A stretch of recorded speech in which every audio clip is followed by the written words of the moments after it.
Hey, Patrick. Hey, Michael J. So, Rivals of Ixalan, 100% spoiled, pre-release this weekend. That escalated quickly. It did. The entire spoiler thing escalated quickly. It went from 0 to everything in like 1 week.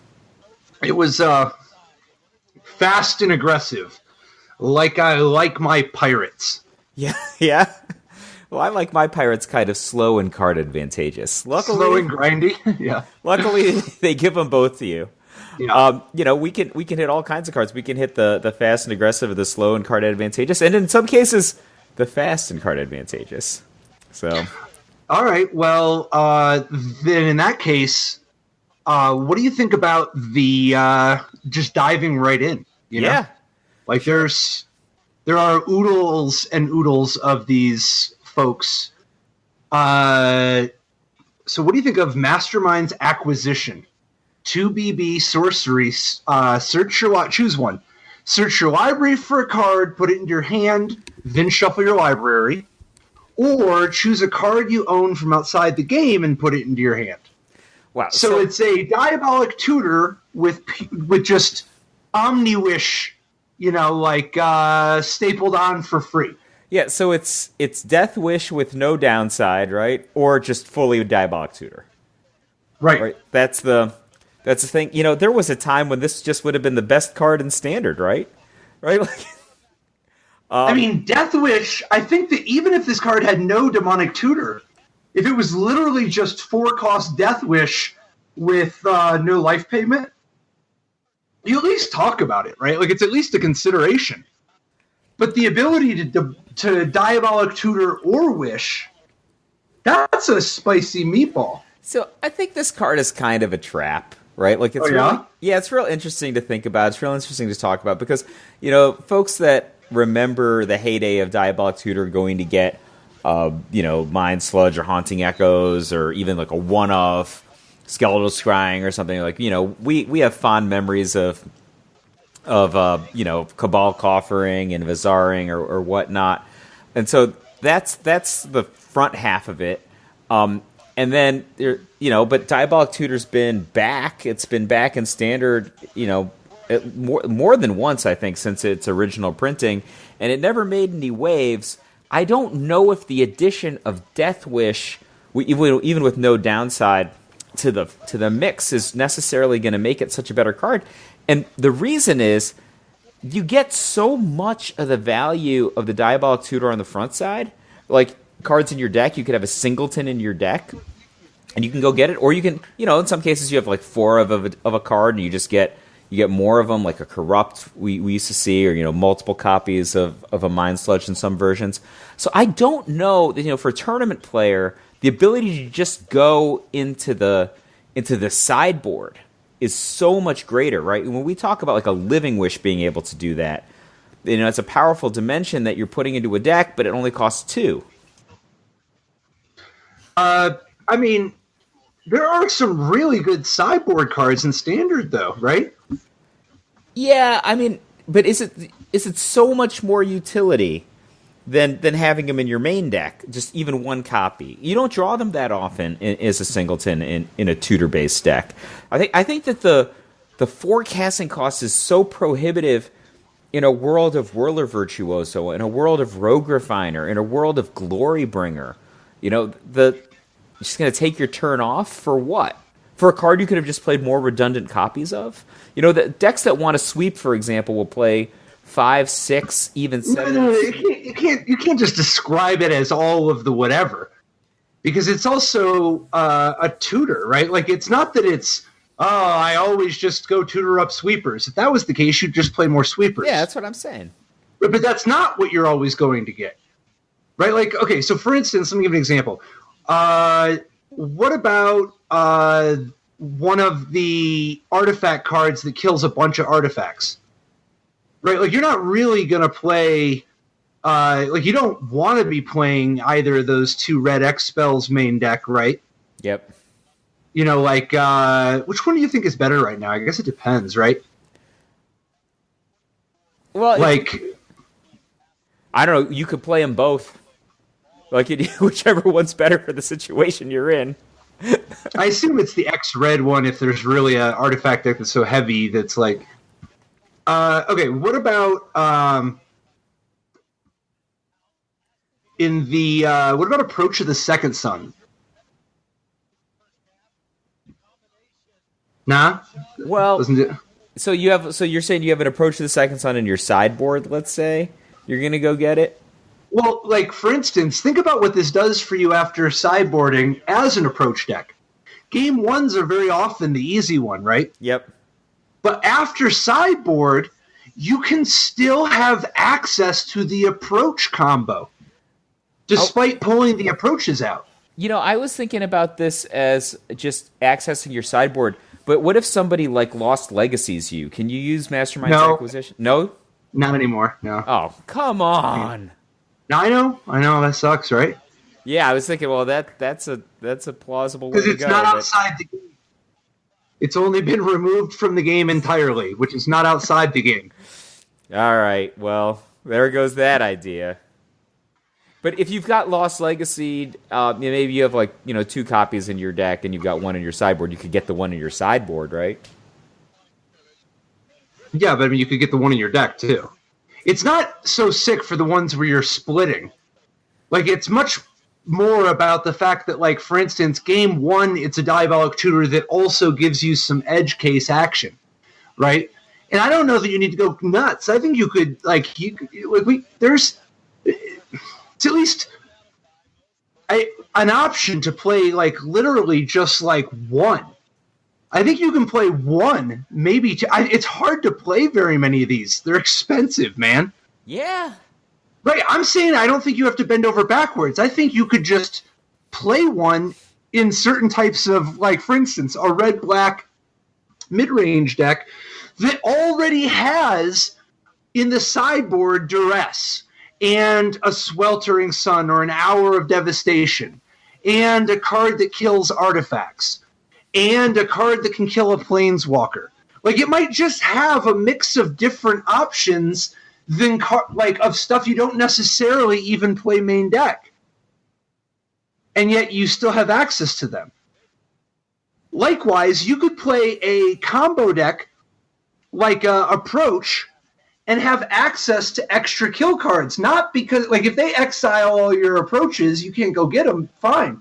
But what you can do, and I think that's true anyway, what you can do is just go get a victory condition, like one of the Scarab Gods or Torrential Gear Hulks in your sideboard. Well, I was just, I was kind of coming around when you're talking about Approach, because if Battle-O-Wits, for example, were legal in Standard right now, I would whiz-bang slam Masterminds Acquisition, right? And so if I'm willing to do it in Battle-O-Wits, I'm not sure why I wouldn't be willing to do it in Approach, I guess, other than for curve considerations. You're talking about 4 into 5 for Battle-O-Wits. But that was obviously not legal, so... But if it were, that's just a construct that I'd be willing to go for. So I think you could talk me into redundant kill conditions for Approach, whether it's an Approach in your sideboard, or you could just tutor for an Approach in game one, right? Like, it's not the worst thing on turn 6. You're like, all right, I'm gonna Masterminds Acquisition for my Approach that I'm gonna cast next turn, and by the way, I have 2 up for either a removal spell or a counter, depending on what the composition of my deck is. Now, what about if you're playing a black-red deck and you just go get, like, you got all this removal or whatever, but you can go get Lost Legacy out of your sideboard and actually hit the Approach out of the other person's hand? Oh, that'd be great. That'd be great in a lot of situations, actually, right? Just to get, a real, like, bullet-type sideboard card. That actually also changes the implications of sideboarding. Some of these folks who are going to, for sake of argument, side in 4 Lost Legacies, maybe they would only side in 3, leave 1 in the sideboard, and Masterminds Acquisition becomes additional redundant copies because they've left it in the sideboard. I think you're trying too hard. I think you can't play it like... that's something you do with Wishes. I really think that Masterminds Acquisition, the power is distributed in such a different way. There's a lot of power, but it's very crude and inefficient. It's a bad way. If you just want to have a million extra copies, you should just play more cantrips.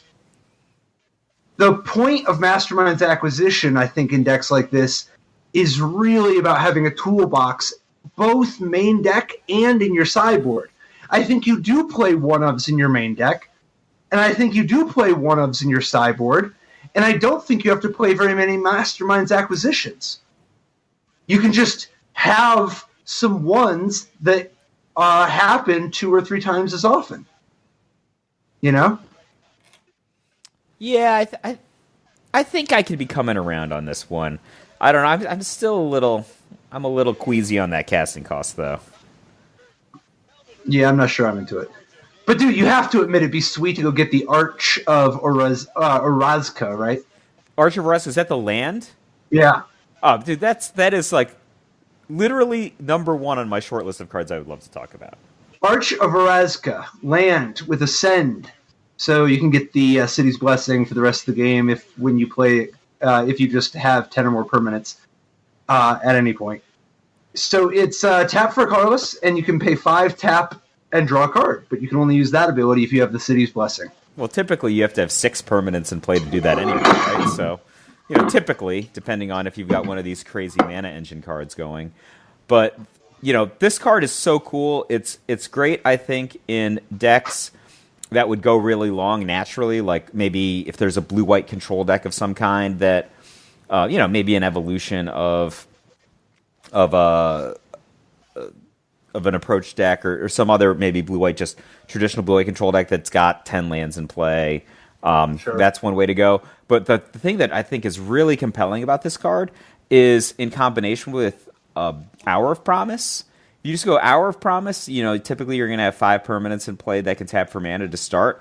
It's going to put you to 7 permanents if you've got a requisite number of deserts. It's already at 9, which means if you make your next land drop, then boom, you're already at City's Blessing.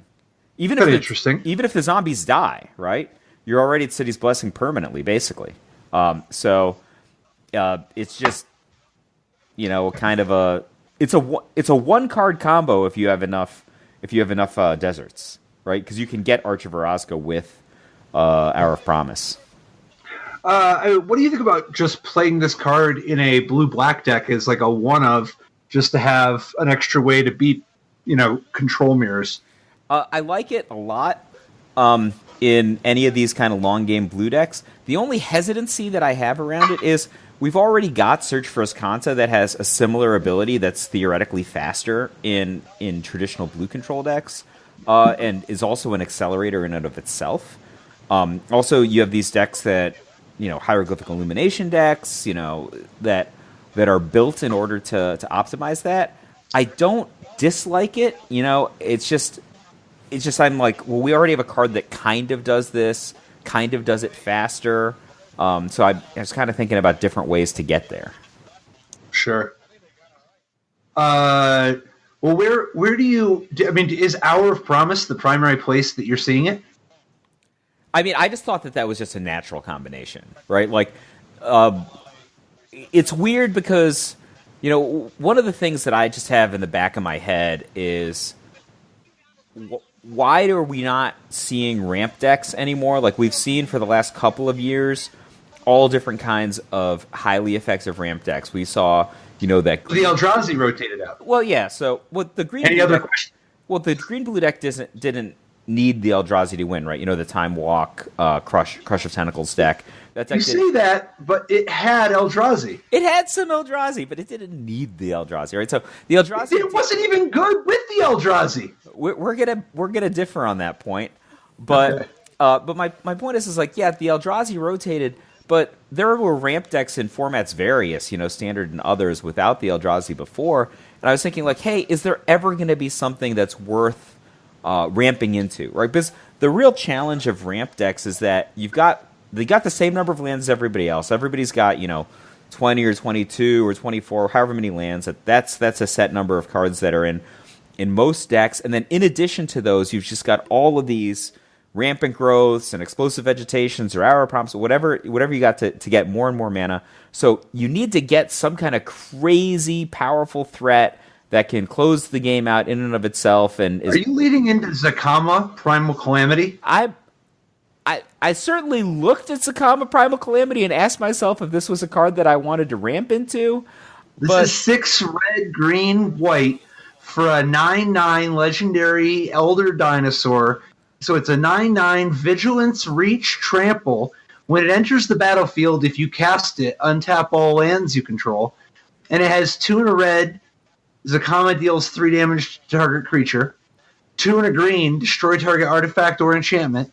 And 2 and a white, gain 3 life. And you can use any of those abilities as much as you want. Like immediately, because Zacama untaps all your lands when it comes into play. Right? So, I mean, Zacama has a lot of stuff going for it, right? It's a 9/9 for 9. It's got Vigilance and Reach, which is like, come at me, bro. I'm going to be able to defend myself against almost anything. And on top of that, it can machine gun anything as big as a Zacama, right?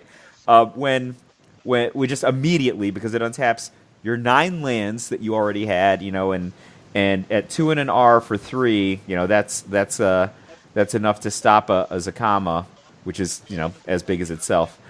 But you know what is missing? It has nothing. It has no durability, right? There's no I can live through a Wrath. There's no I cannot just get killed by a Chupacabra, right? Like there's no text on this card that says that. And to me, that's one of the key differentiators between a card like this and an Ulamog, right? A card like this and a walking counterspell like Kozilek. That it's a huge investment for a good return, provided it sticks around. And I don't like a bounce spell stops this. Does it? This guy untaps all your land. Yeah, but like I think like but you're going to take your whole turn. You're not really making any forward. How are you taking your whole turn? He untaps all your land. Yeah, but if all you're doing is... it costs nothing to replay him. But if they bounce it on your end step, then you don't get to replay him. Right, but that doesn't take your whole turn. You got to use him 3 times. But for what? Gaining 9 life? Shooting things, destroying artifacts and enchantments, gaining life. I don't think Zacama, even if the opponent has the ability to remove him, is going to be coming up short in games that you're playing fair against other creatures. I think that if you get to the point that Zacama is online, he's just going to... Wait, who's doing the bouncing? Excuse me? What bounce card? There's tons of new bounce cards that are at least worth thinking about. Which bounce card? I know, but which one are you saying? I want to know what this deck is that you're describing. Oh, I was just like using the term bounce card in like. I know, but I'm trying to say. Look at the specifics. What deck is just bouncing him? It's not getting bounced in general. Somebody's bouncing him. Sure. Is it a Merfolk deck? I think that it could be a control deck that uses. What kind of a control deck? That uses Expel from Orazca, for example, or it could be any of these decks that already exist that use Commit to Memory.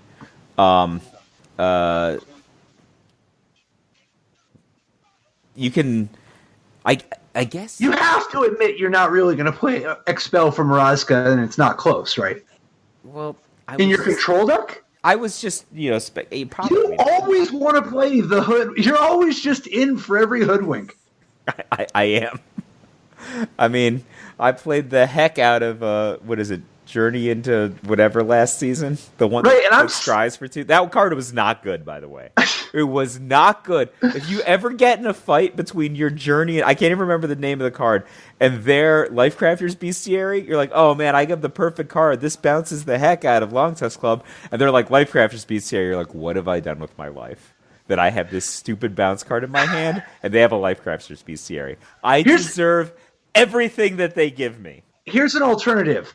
Zacama, destroy the Bestiary, shoot the Long Tusk Cub with mana to spare. So you think Zacama he's going to be the realization of what we want to do with our ramping? No, I don't know. I don't know anything about that. That's your label. I'm saying that I think Zacama, I think that this card is a real potential thing.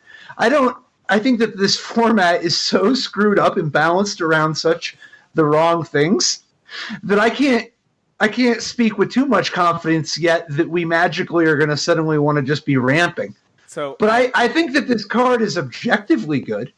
Well, I would just say, just from the direction that we're talking about right now, if I were going to want to ramp into an Elder Dinosaur, my preference would probably be around Nezahal Primal Tide. You know this guy, Nezahal Primal Tide? 5 UU for a legendary creature Elder Dinosaur. He's a 7/7 for 7. And he has the following text. Nezahal Primal Tide can't be countered. You have no maximum hand size. Whenever an opponent casts a non-creature spell, draw a card. Discard 3 cards, exile Nezahal, return it to the battlefield tapped under its owner's control at the beginning of the next end step. So, Nezahal has a couple things going for it. First of all, it can't be countered, right? That's not that big a deal in Standard right now, but who knows what Standard will be like when the rotation happens. I think that the maximum hand size thing probably doesn't mean that much, but the next 2 abilities are both real significant. I think just drawing a card whenever your opponent casts a non-creature spell is awesome, at least in some matchups. And the ability to discard 3 cards to make him, live through something, that's a thing, especially if you have no maximum hand size. You think this is the thing you want to ramp into? I think that I'm more inclined to want to ramp into this than to ramp into the Naya one. You're crazy. You're so crazy. You're crazy. This isn't even a ramp card. You just think it's a control card. I don't know. It doesn't have flash. I know. I'm not saying it's a control card. I'm saying I don't know about it being a control card. The first thing I see when I see this is that it's some kind of a reanimator type of deal. Really? Right? Like the fact that you don't have to cheat this one, like you can just cheat this one into play. You don't have to actually do it honest. I don't know. I don't think this guy's. Maybe it's okay. It's fine, I guess. I don't know. It doesn't look that crazy to me. It looks just like another one of these dudes. It's just like, okay, it's got a little bit of Prognostic Sphinx, and it's got a little bit of Aetherling, and it's got a little bit of what's his name? The 6/7 Pearl Lake Ancient. But like, who cares? Sure. Yeah, there's some use for, like, it's got use. There's a market for that kind of stuff. I'm saying, I think you're sleeping on Zacama. Yeah? Okay, here's some nice attributes. I would be overjoyed if Zacama was a good card. Here's something for you with Zacama. Commune with dinosaurs. Yeah, that's a good card. That's a good interaction with that, right? I mean, that's a good card to have. All right. Not impressed. How about what's that 0/3? You know which one I'm talking about? The one that reduces. No. The 1/1. The 1/1. The tutor one. It's like the white one that gains life. Yeah. Oh, I like that. This guy's a great get for that, right? What about Thunderherd Migration? Thunderherd Migration? Yeah, do you know this card? A new card. I thought you were talking about ways to... Okay, go ahead. Thunderherd Migration is 1 and a G for a sorcery. As an additional cost to cast Thunderherd Migration, reveal a dinosaur card from your hand or pay 1. Right. So it's a rampant growth if you have a dinosaur, or it's 3 casting cost rampant growth if you don't. Search your library for a basic land card, put it in the battlefield tapped, then shuffle your library. If there's a Zacama that is scratching an itch in my ramp deck, it's at Thunderherd Migration. Dude, Zacama even untaps the legendary lands that you get from flipping these quest cards. Oh, some of these cards are nutso. Like, isn't that really good? Well, yeah, that's okay, so like, for instance, imagine you've just got Azor's Gateway. That's the one. So it's 2 colorless for the legendary artifact that you can pay 1 and tap it to draw a card and then exile a card from your hand. If cards with 5 or more different converted mana costs are exiled with Azor's Gateway, you gain 5 life, untap Azor's Gateway, and transform it into Sanctum of the Sun, which is a legendary land that taps to add X mana of any one color to your mana pool, where X is equal to your life total. Yeah, so Azor's Gateway seems absurd to me. Right, so this card is already... It's similar to Jalum Tome, right? So it's one of the rare cards that we have in Magic, in like modern Magic, that helps you fix your hand. Like, it's so cheap to draw cards and so expensive to fix your hand. I never really kind of understood that, but this card's got that, and I guess it has the structural limitation of exiling the cards instead of putting them into the graveyard. But my goodness, Sanctum of the Sun is crazy.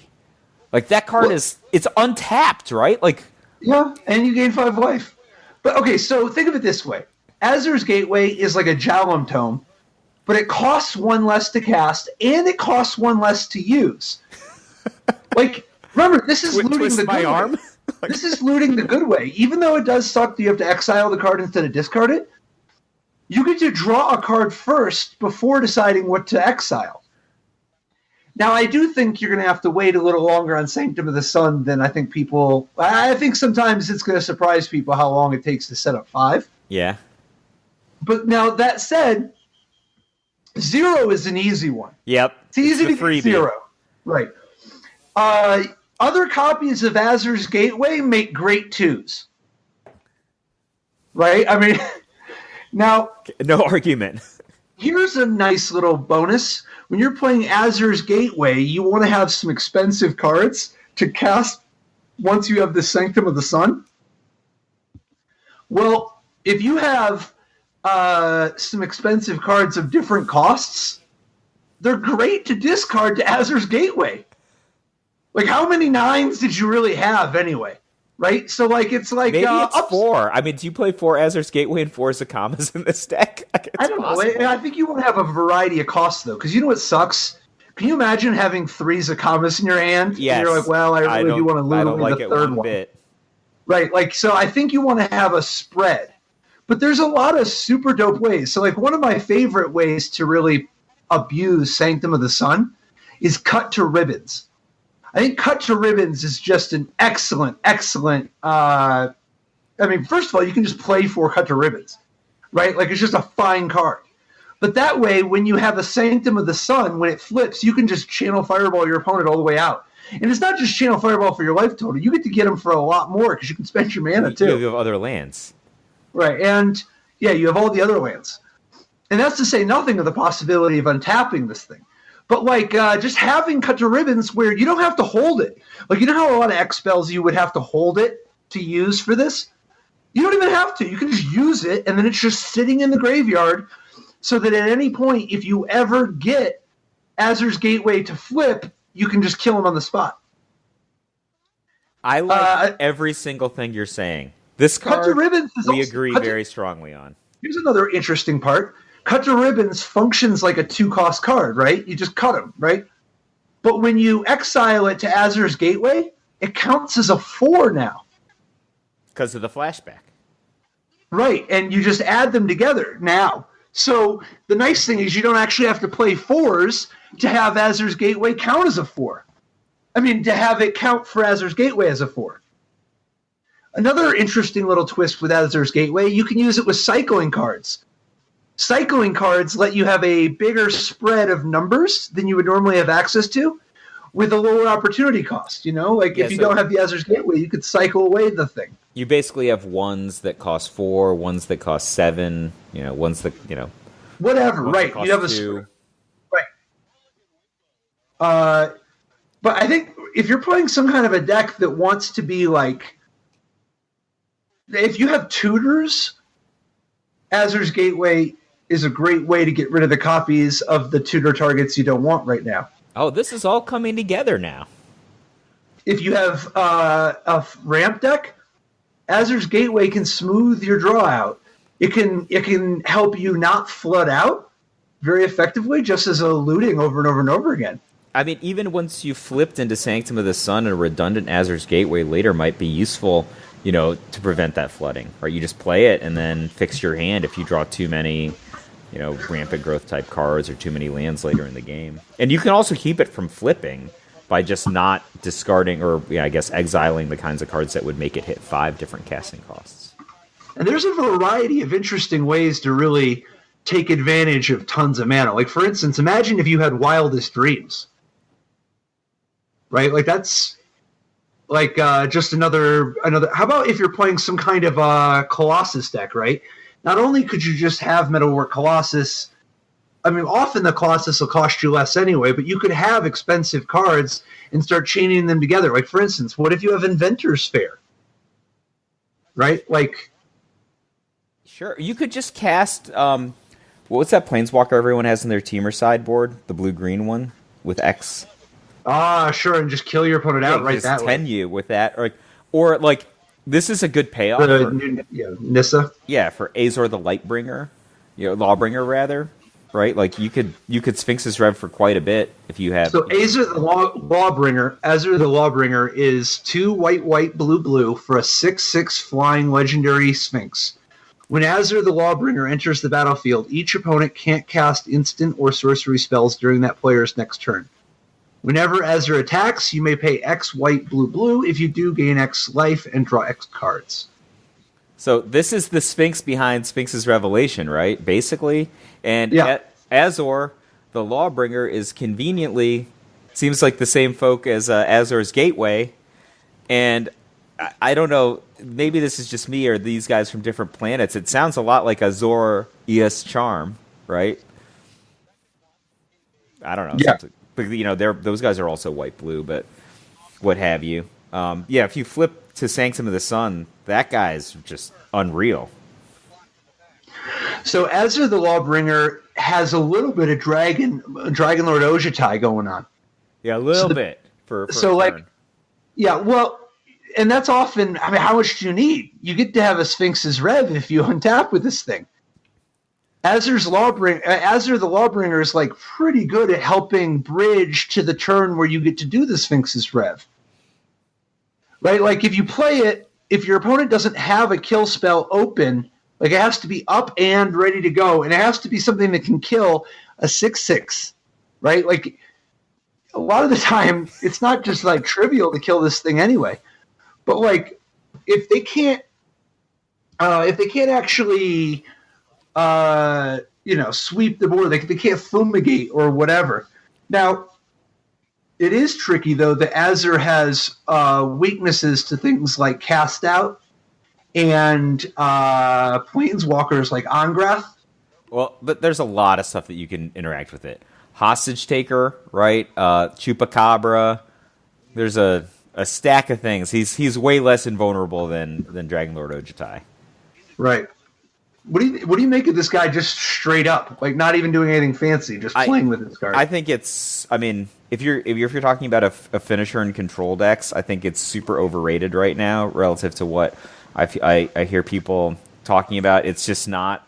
It's not that durable. I think I'd much rather have the durability that's implied by Torrential Gearhulk's Flash than the kind of pseudo Dragon Lord Ojutai ability that's attached to this guy on the front end. Again, this is a ramp question for me. I was like, well, I don't know that I want to play this in a blue-white deck because blue-white decks are either just killing outright with Approach to the Second Sun, or they have options like Torrential Gearhulk. But I think I'd be happy to ramp into this card. I think that that kind of a deck that has a ton of access to additional mana, here's a big thing. I'm just casting all these big things. Here's a 6/6 for 6. Can you handle it? If you can, I'm just casting another big spell. If you can't, I'm just going to draw 3 cards. It's going to be awesome for me. I like it there. I don't like it in blue-white. Maybe in a sideboard against decks that aren't good at killing creatures, but I don't like it outright. Sure.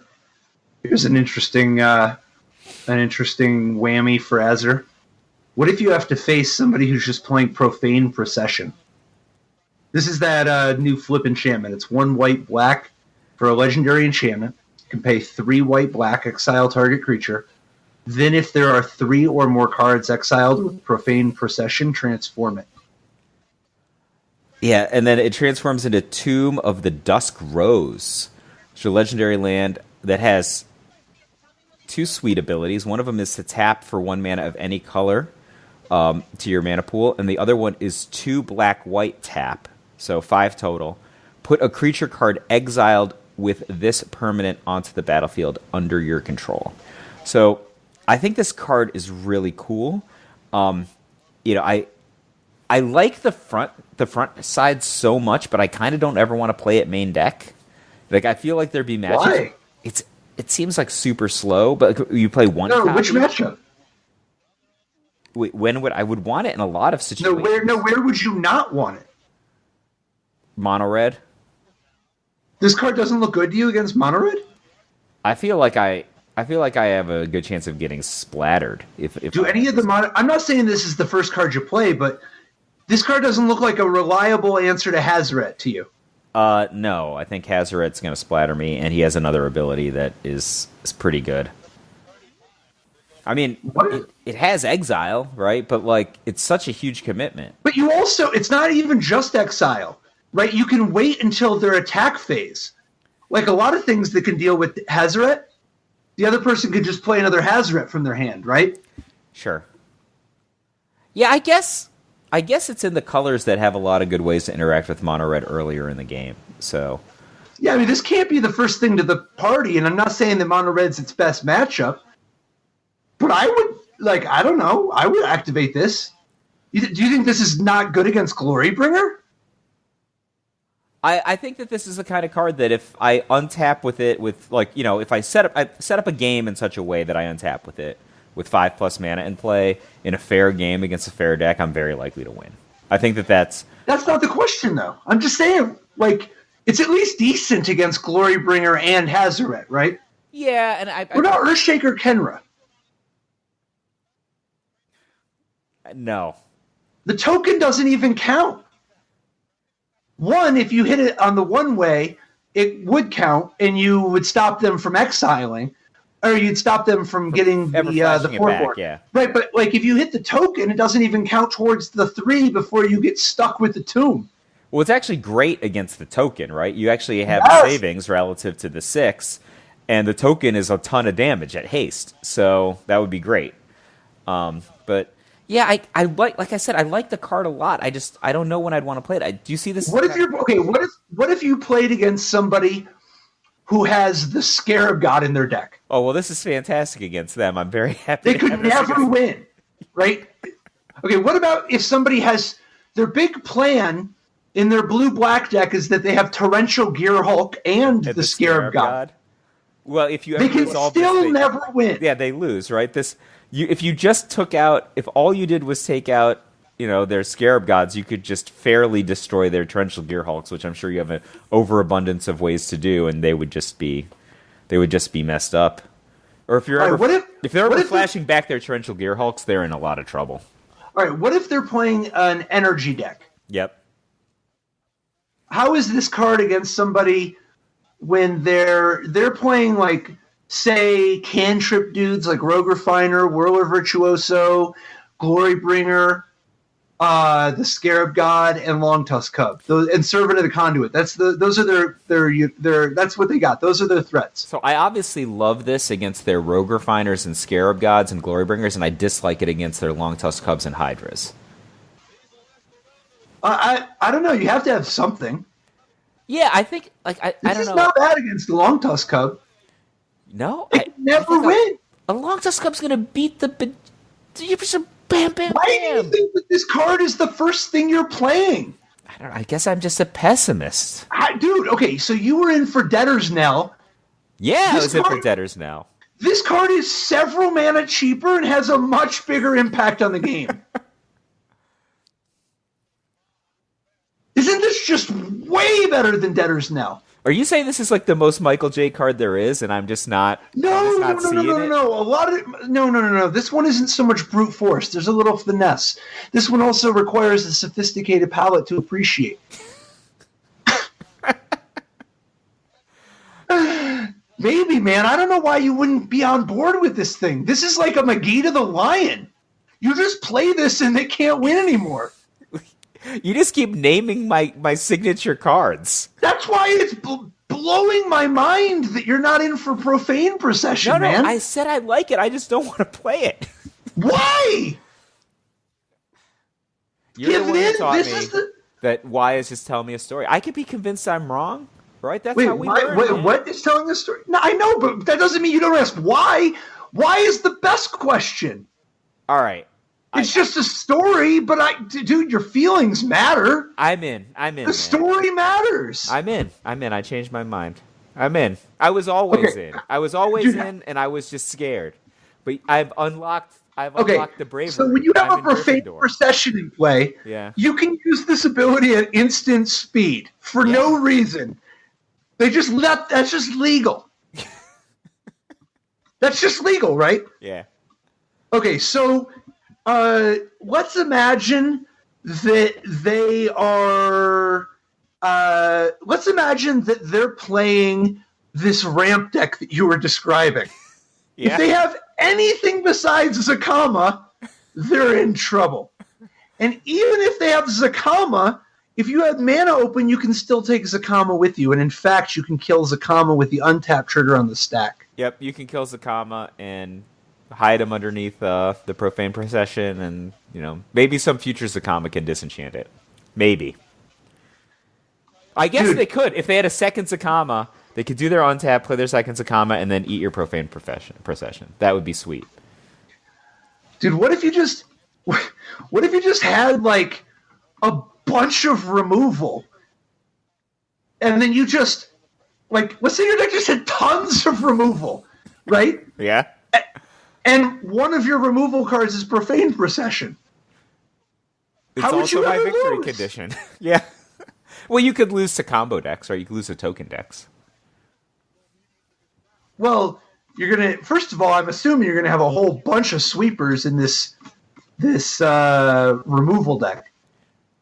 But second of all, dude, what if you have to use the Diabolic Tutor? What if you have to go get, you have to use the Masterminds acquisition and go get your Lost Legacy or something for their approach to the Second Sun? Yeah, this sounds like Okay, how about this, dude? How about this? What if you're just playing a blue-black control deck, but you just splash white for this card? Alternatively, what if you're just playing a blue-white control deck, and you just splash black for this card and Fatal Push? I mean, there's substantial precedent for wanting to do something like that. You could even play with Approach to the Second Sun if you wanted. Hell, you could even just have one in the sideboard. Yeah. I don't know that. I kind of don't like Mastermind's acquisition in this theoretical deck. What about Golden Demise? Do you like Golden Demise in that deck? So Golden Demise is 1 BB for a sorcery ascend. All creatures get -2/-2 until end of turn. If you have the City's Blessing, instead only creatures your opponents control get -2/-2 until end of turn. Not really, man. I don't know. There's like a million of these Infest cards. I don't particularly like -2/-2. It's okay, I guess. Yeah. It's just not like we've had that before.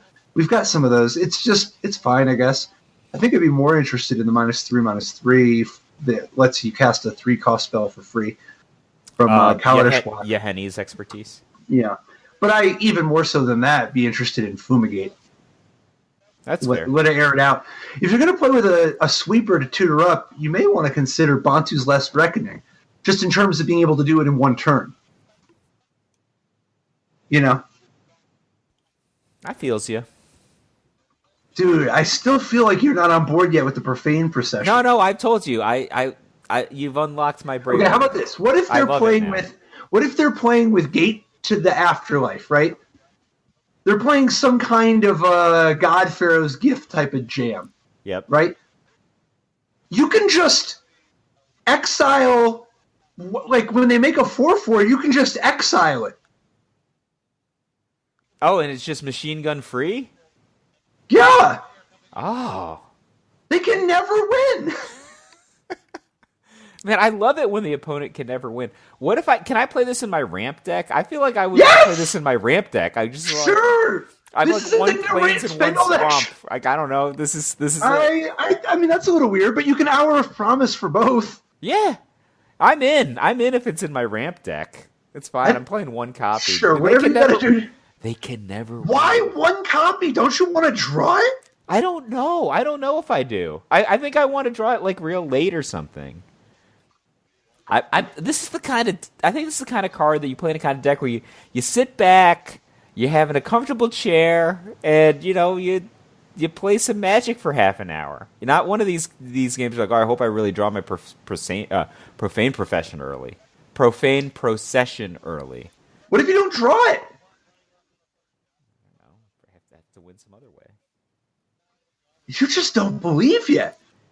I mean, maybe it's just going to be the greatest thing ever. I like the card. I just, I don't want to draw it early. I feel like you want me to. Don't you want to slam this on turn 3? No, we just had a discussion about how I don't want to turn 4 on turn 3. At least turn 4. Like turn 4 with a push up, I could live with. And then you can just untap and get them. Well, yeah. Then now, what if I? Yeah, that's different. What if I was also like flipping my treasure map that turn? That'd be pretty cool. Sure. Do whatever you're into. Okay, so let's say they got the Abrades, right? Yeah. And you got Profane Procession.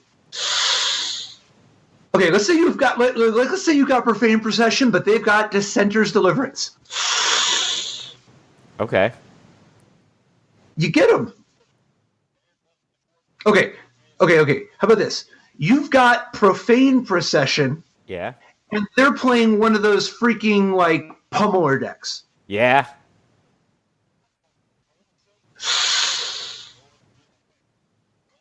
Okay, let's say that they're playing some kind of a, like, I don't know. Dude, at the very least, how does anybody with the Scarab God ever win? Yeah, you mess up slow decks with the Scarab God, but I think fast decks with the Scarab God can just long tusk cub you. Just get in there. You have like a blossoming defense or something. Hydras are not scared of Profane Procession. They are super not scared of this card. Okay, a couple things. First of all, what do you think of Vona's Hunger? Oh, Vona's Hunger, the 3 casting cost. Yeah, we discussed it on an earlier episode, but just in terms of like, we're on the topic of Bristling Hydra and this, like Glorybringer. I think that card's great. See, I'm kind of more on Doomfall. Really? Yeah. I could see it both ways. I like Vona's Hunger better with Torrential Gearhulk. Well, I mean, this card is an instant, and it has a super high upside. Right, but I'm just saying that, like, if I was playing Black-Red, for instance, I like Doomfall. Doomfall, I want to clear the way for my Angrath the Flame Chained. Although, let's be serious. If I'm playing Black-Red, I want to know why I wouldn't just be splashing white for Profane Procession. Yeah, I think that Angrath and the Profane Procession could be best buddies, because Angrath is just doing all kinds of damage for you without using any mana, and you could just leave your mana up to profane people's face. Yeah. I also just think you want to have, like, I don't know. They've gone to great lengths to make sure that creatures are stupid.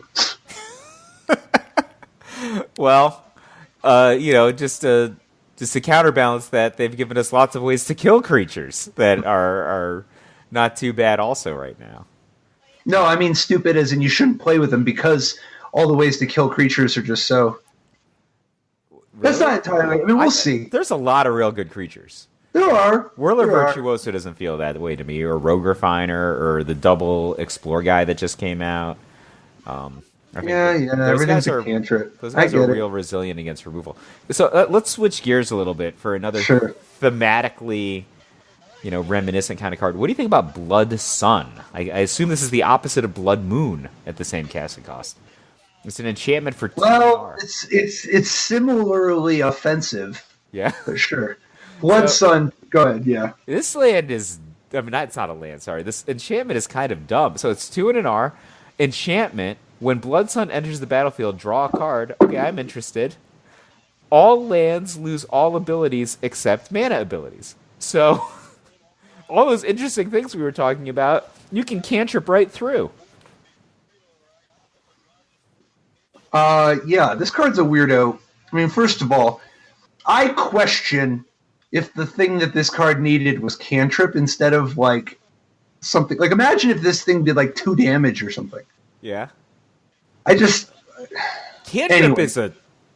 is a weirdly powerful thing to add to a card that you would totally want to sideboard a lot of the time. I just don't know. I just think it's so lame sticking like a red and shit. Anyway, so let's say this thing is just drawing a card. Here's part of the thing that makes this card obnoxious. This card against fetch lands.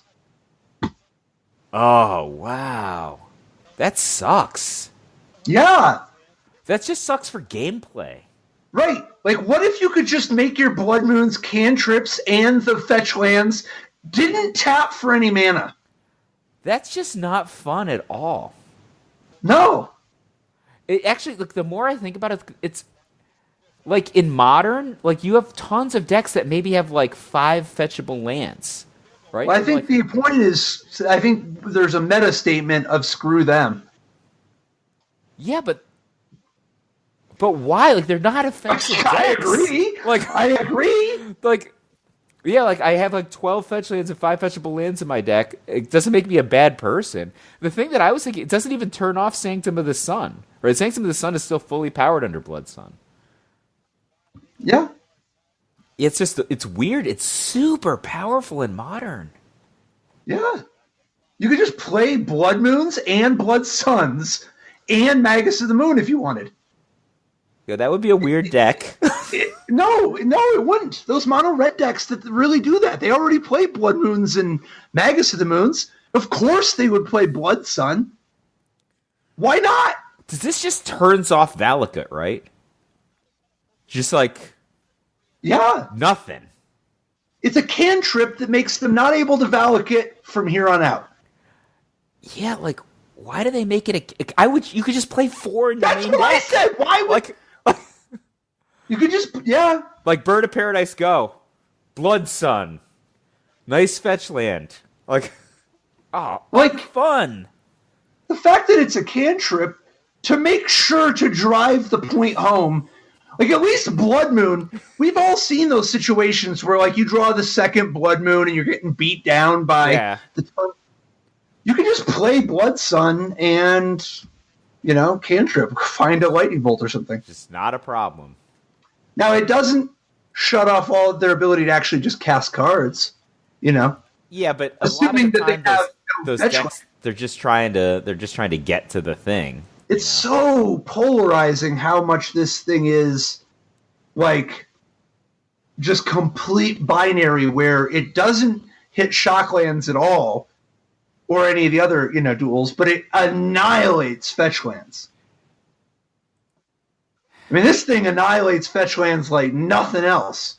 Yeah, it's a cantrip. Like it's real. Oh man, obnoxious.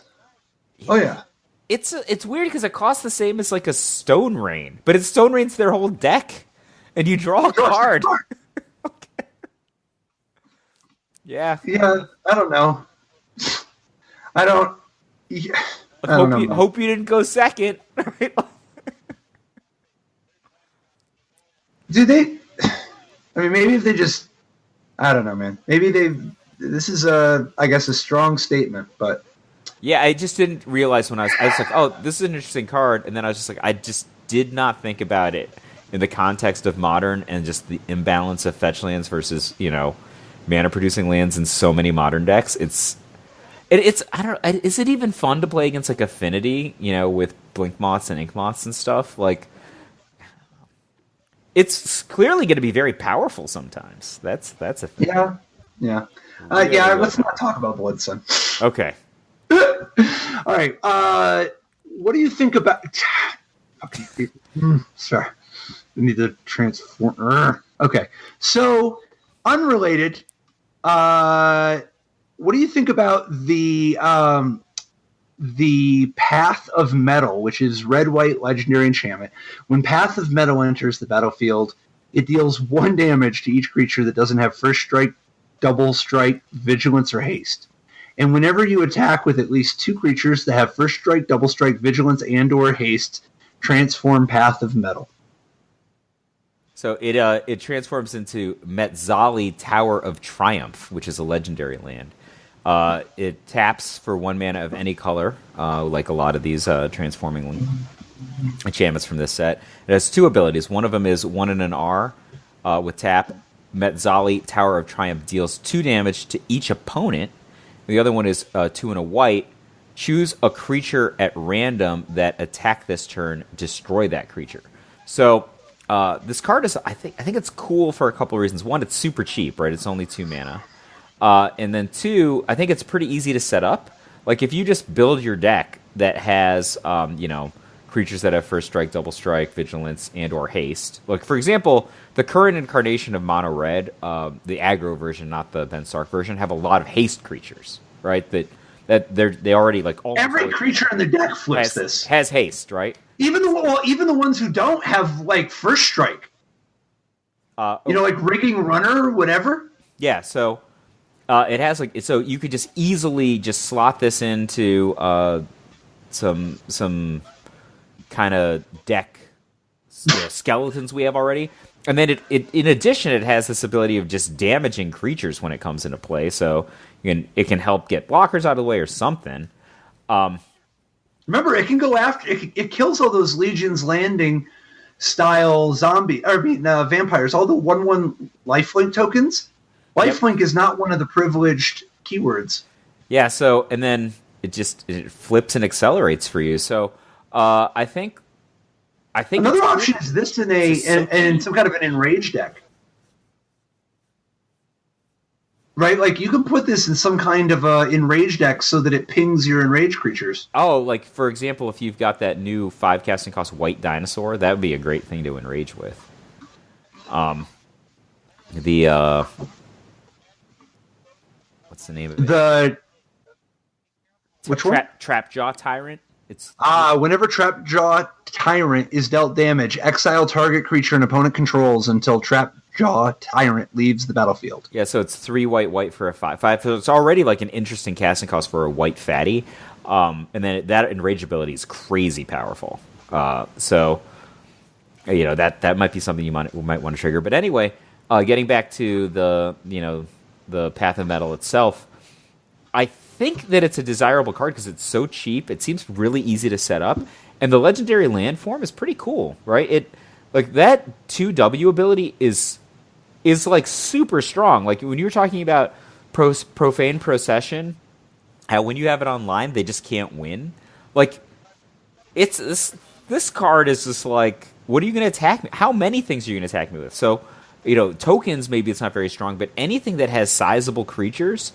You're gonna mess them up. It weirdly gets around hexproof. I think that's pretty strong. And then if they're not attacking because they're like, oh, I'm just gonna throw creatures away, then just mess them up for 2.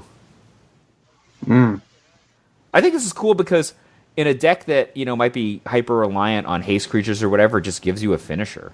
It's like a Raminap Ruins that doesn't have to sacrifice land. Yeah, I think that I'm skeptical of this one. I think it looks okay, but I am suspicious about the stars that need to align here.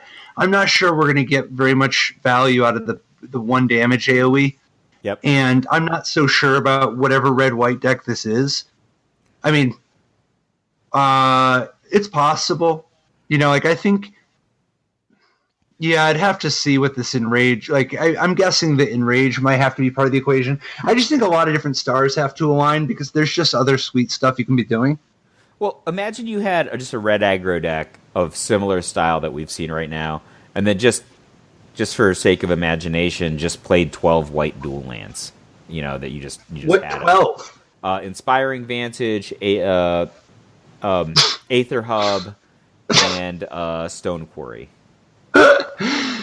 Well, I just don't think it constitutes the same red deck if we just have to put 4 Aether Hubs and 4 Stone Quarries. Stone Quarry is really kind of the sticking point, right? Dude, Aether Hub was kind of not super thrilling either. But, just to get this guy flipping. Maybe. Here's a red-white creature for you, though. Relentless Raptor. 3/3 vigilance, and it must attack or block each combat if able.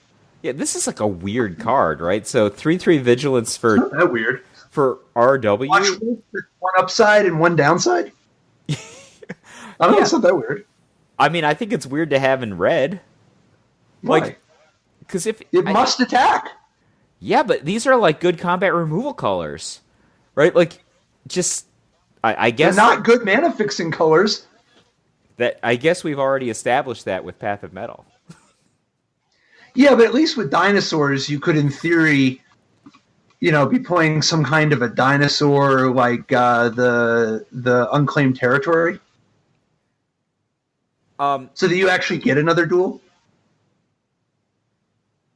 right? I mean, like, what if you were playing some kind of a red-white dinosaur deck? Is that possible? I mean, I feel like this is the thing is, like, I feel like this is a Naya card, but if it's a Naya card, I don't want it because it's too much downside for not being able to play on the second turn consistently. That's just my gut reaction to the card. Maybe it's dumb and limited. So probably gets a ton of damage in if you play it on turn 2 unlimited. So can you imagine you're just sitting around playing your dinosaur deck? You just have Regisaur Alpha. You just drop the Zach. Just Zach De La Hill, Primal Calamity, and just like get in there. No, dude, I don't know. I don't know, man. I think that either way, that doesn't sound like a Relentless Raptor deck. No, like, I don't think that I'm just not in for a red-white aggro deck that's really white. Like that. I'm just not in for that right now. Maybe I could be convinced. And if I'm going green, I'm not playing Relentless Raptor. It's just not good enough.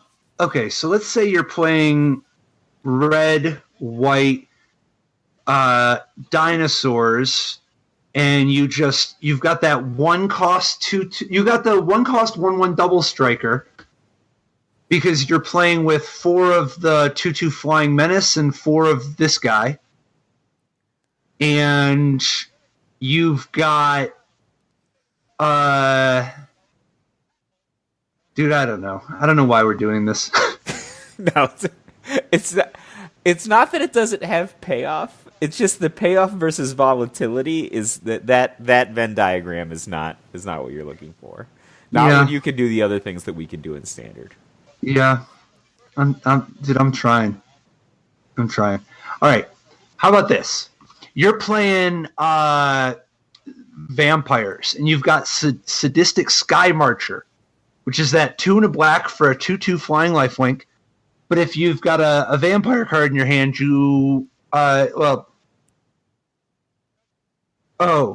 this guy costs 3 on the cheap and 4 on the expensive. I was hoping he costs 2 on the cheap and 3 on the expensive. No, he's just not good. I'm off it. All right. How about here we go. What about this Vampire Champion of Dusk? 3 black for a 4/4 Vampire Knight. When Champion of Dusk enters the battlefield, you draw X cards and lose X life, where X is the number of vampires you control, and he is one. So on the low end, he's drawing 1 and you're losing 1, right? No, I don't know. I mean, on the low end, you either lose the game or they kill him in response to the trigger, and you get nothing. All right. Well. Agreed. Or on the low end, you just have your heart explodes, and then it turns out that the hell is real, and you're really going to go there. And I just think that there's a lot lower. Okay. Right. Well, I was just talking about from his expectation as a Magic the Gathering card and competitive constructed play. But sure, I get what you're saying on how low he can go. I'm not in for this guy. Not excited by him. No? What if you're playing like a bunch of like, for instance, you got the dude, what are the weirdos from Kaladesh? The weird vampires called Aetherborns, Gifted Aetherborn. I think it's like. I love him.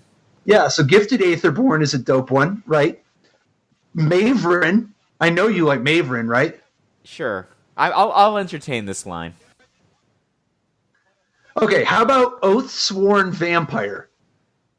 This is that 1 and a black for a 2/2 that enters the battlefield tapped, and you can just cast it from your graveyard if you've gained life this turn. So I like that guy. I think he's okay. I certainly like Gifted Aetherborn. I'm not that interested in Champion of Dusk.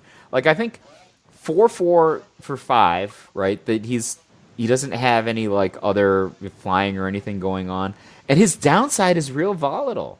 Like, I might not want to draw 6 cards. Like, that might put me in a position that I'm going to lose. And so, like, I can't control. I would. You don't want to just necro for 6. I don't want to just necro for 6 if it's contingent on having Champion of Dusk and other do nothings in my deck. That's not a do nothing. It both attacks and blocks, and that's to say nothing of the Necrologia. The problem with these kind of decks that have these like weirdly contingent card advantage things attached to them is you're just drawing more of these cards or more of the cards. No, you're not. You're mostly, dude. What if you're mostly just drawing vampires and removal and some land? Yeah, I don't know. I'm just not in. I'm not in for that kind of card advantage. Like, I'm more in for the Oathsworn Vampire kind of card advantage, or the implied card advantage that you get from a Gifted Aetherborn. Maybe you play like 2 Champion of Dusk at the toppers, but I just can't. I can't wrap my head around it. Like, this guy, you play him, you might lose a bunch of life, and then he just gets Glorybringered. Like, this guy doesn't even get through a Scarab God. Okay, so how about this? Let's say you're playing white-black vampires. Yeah. At the very least, okay, I'm not saying that you want to have Forerunner of the Legion, but if you had a couple copies of Forerunner of the Legion, 1 copy of Champion of Dusk goes a long way, right? You just want to tutor for 1. Yeah, I guess if you play him as a singleton that you can reliably get, then it changes things. But I don't know. I feel like for the investment that you're putting into him, like, he's either paying you, but his cost is so high, or he's not paying you anything. He's just going to get trampled. Like, everybody else has something so much better at 5. Like, okay, how about this? Like, he's worse than a Regisaur Alpha. Have you ever Goblin Dark Dwellered for like a any kind of one of those, pay 2 life and draw 2 cards? Of course, numerous times. Right.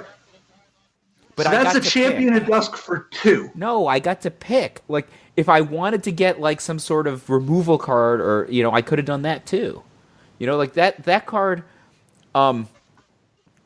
I had the option. The thing that I don't like about Champion of the Dust is I don't have the option. If I have a bunch, like if I'm in a situation where I have like 10 zombies and I'm just brick walled and my opponent's keeping me from attacking and he's just like chunking me away for 2 or something because I've been neutralized by some anti-creature thing, the drawing a Champion of the Dust is just going to kill me, not get through. That's what I don't like about this card. I think it doesn't help me real bad when it's not helping me. So we'll see. I'm not the biggest buyer on this guy. You make a good point that at the end of the day, this has the same casting cost as the Scarab God. And Glorybringer. And activating Profane Procession. Yeah. So, yeah. So I don't know, man. In terms of actual just like fast aggro-y stuff, a lot's been said about the Merfolk, and we were just touching on, I guess, I'm curious about dinosaurs though. Are there any good dinosaurs besides Zach? We'll call him Zach Hill. Yeah, Zach Hill, the Primal Calamity. Are there any? Give me what dinosaur has your eye? Well, I told you I like the blue one. He said I was crazy. Obviously, Tetzamok is awesome. That guy's awesome. Yeah. Okay. Sorry. The ones that are in Naya's colors. Oh, well, if you're gonna tie my hands, I don't know. None of them are really making me super desirous to go play dinosaurs. To be perfectly honest. All right, what do you think of Reckless Rage? Red instant, deal 4 damage to target creature you don't control, and 2 damage to target creature you do control. Ugh. I'm not a huge fan. It's going to be hard to cast under pressure, right? Like the advantage of being 1 casting cost is that you can cast it early, but if you can cast it early, you don't really need to do 4, and you don't need to kill your own thing that you cast early. So it's super weird. I don't know. I mean, so to begin with, it's an instant that kills Glorybringer right on time, right? Yeah, but if you want to kill Glorybringer, it's not hard to kill Glorybringer. No. I'm trying to show parts of the range. Okay, how about this? This card with Kinjali's Caller. Okay, how about this card with all the Enrage cards? Yeah, I mean, there's applications. I just think that this card with Kari Zeb's Expertise. Oh well. I know you like that. Yeah, that's different. How about the Angrath? Reckless Rage with Angrath. Yeah, well, okay. I guess if you're starting to talk this language. Okay, now we're getting somewhere, right? Yeah. That's a little something. And of course, you could just play everybody's favorite 4/5 that doesn't do anything in the previous set, except just die to Profane Procession. If you just want to draw a card at will while killing their Glorybringer, that would be awesome. Sure. Yeah. I guess I don't know. Still not super excited, but I could be convinced. The market, I am movable by the market. Speaking of damaging your own creatures. Talani's Crown, 1 in a red. It's an aura. It gives the creature +3/+0 and trample, and when it enters the battlefield, it deals 1 damage to the enchanted creature. Why am I playing this? Within range, no? No, I don't want to do that. I don't know. This doesn't seem like a really good constructed strategy to me. Okay. We got to find something that's actually up your alley. I'll tell you what I want. Okay, yeah. I want to close out on this guy. 3 and a G for an enchantment. Path of Discovery. Whenever a creature enters the battlefield under your control, it explores. Is this a payoff that, is this a glare of Subdual or an opportunity, something that it's a forecasting cost or a collected company. Here's a thing that pays us off for playing all these little guys. No. All right. That's what you want to close out? Oh. All right. I love card advantage, and it makes the guys big. You love card advantage? What about Zacama? Think about how much card advantage that guy gives you. Yeah, you'll have the card and the advantage. Think about how much card advantage I'm going to get from a Legion's Landing in this thing. Dude. Oh, come on. Drawing cards, making 2/2s. I like it all. Okay, here's a tech card for you. Slaughter the Strong, 1 white sorcery. Each player chooses any number of creatures he or she controls with total power 4 or less, and sacrifices all other creatures he or she controls. Yep. Tell me about this. I think that this card is probably going to destroy me because I'm confused by it already. This is like Cataclysm. Isn't this card dope? It gets big guys real good, right? If you have little guys, it's good, and then the big guys all die. Yeah. So it's like that flashback card, but it doesn't have the other side. Yeah, but you can actually play. You can actually, it actually takes down 3s.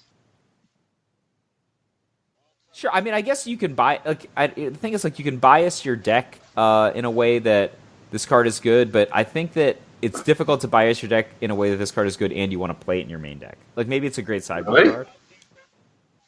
What if you just don't play with very many creatures?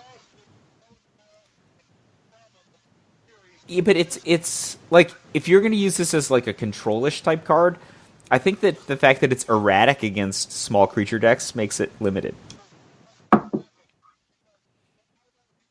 I guess it's like a good. I mean, I wouldn't hate like just casting this to kill a torrential Gearhulk or something. Right? Like, this sucks. It's a terrible exchange, but like it's fine. Like I would do that. You know, it's not high on my list of things that I'd want to do, but I'd be willing to have this card in my deck if that was my available options. Or you could kill multiple good things with it. Yeah. All right. Now we do got to wrap up. I swear, this is the last. This one's the one that just blew my mind. Like I'm just so. This is the one that could be. Curious Obsession is the new Curiosity variant, the 6th Sense variant. It's blue, or the enchanted creature has +1/+1, and whenever it deals combat damage to a player, you may draw a card at the beginning of your end step. If you didn't attack with a creature this turn, sacrifice Curious Obsession. Yeah. Dude, I'm nuts about this card. Yeah, when the original Curiosity was in block, I mean that was a really powerful card. It was pretty good in standard for a while. This card also buffs the creature, and so we've already got access to 6th Sense though. There's already a green one. Now they're both combat damage, so they don't have the Curiosity tricks with like pingers. But you can actually play 8. You could play 4 Curious Obsession and 4 6th Sense. But even if you don't want to do some nutso thing with like 8 of those and then a bunch of unblockable guys, even if you don't want to go that hardcore, Curious Obsession, I mean, it doesn't take much for a Curiosity to get over the line. An extra +1/+1 is like, I mean, that's a big difference, right? Well, it's not just that. I mean, it has this downside at the beginning of your end step. If you didn't attack with a creature this turn, sacrifice Curious Obsession.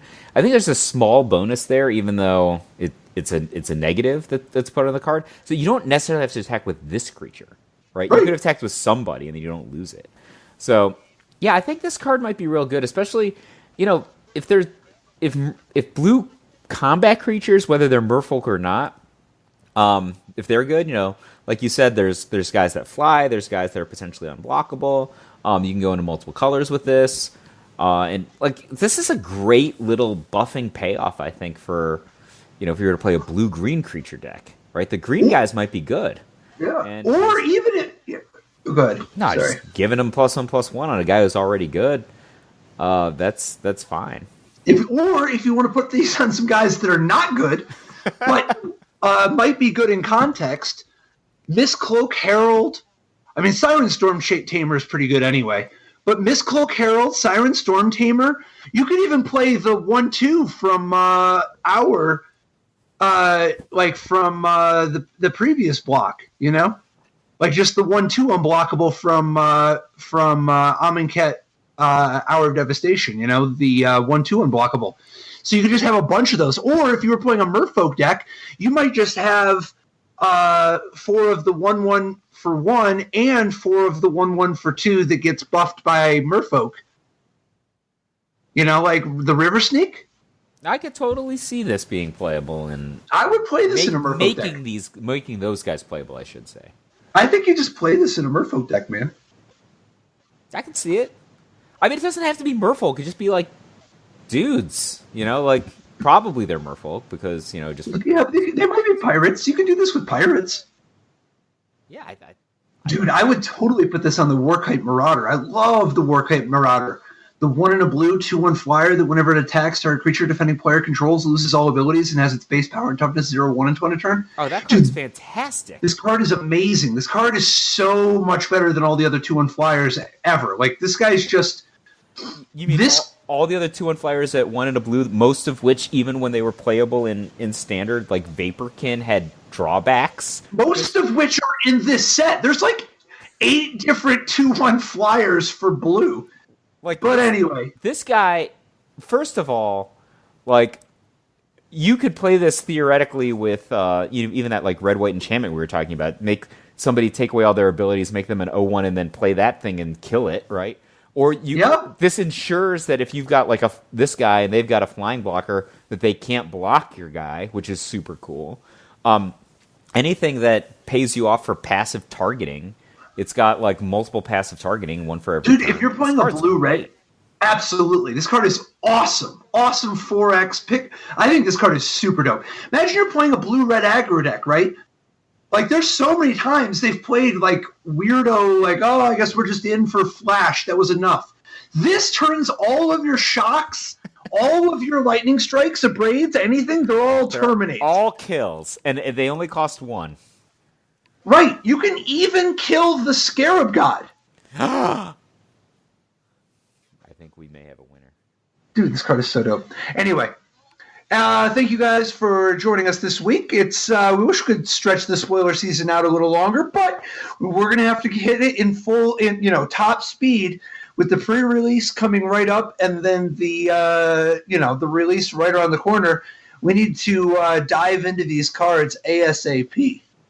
Yeah. So thanks for listening. You can find us. We are Top Level Podcast everywhere, or everywhere that matters. For example, Instagram, Twitter, Facebook, our own website, and of course Patreon. Is our own website?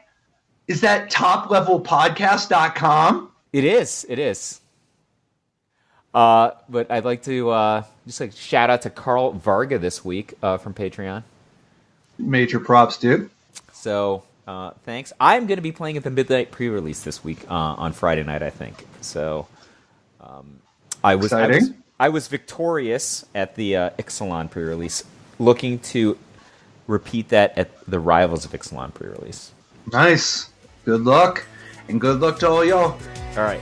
Bye, Pat. See you next week. Bye. Life didn't work so great. Tried to play dredge, it's a jailer hate. Ghostly prison waiting for my untapped phase. Your core trapped in amber stasis state. Lost a lot of friends, got left behind. Had to find a way not to lose my mind. Trapped in a vault with nothing but time. Parents and my friends were the key to find. Magic gave me purpose and drive. The game, the love, it kept me alive. Visions of better weather.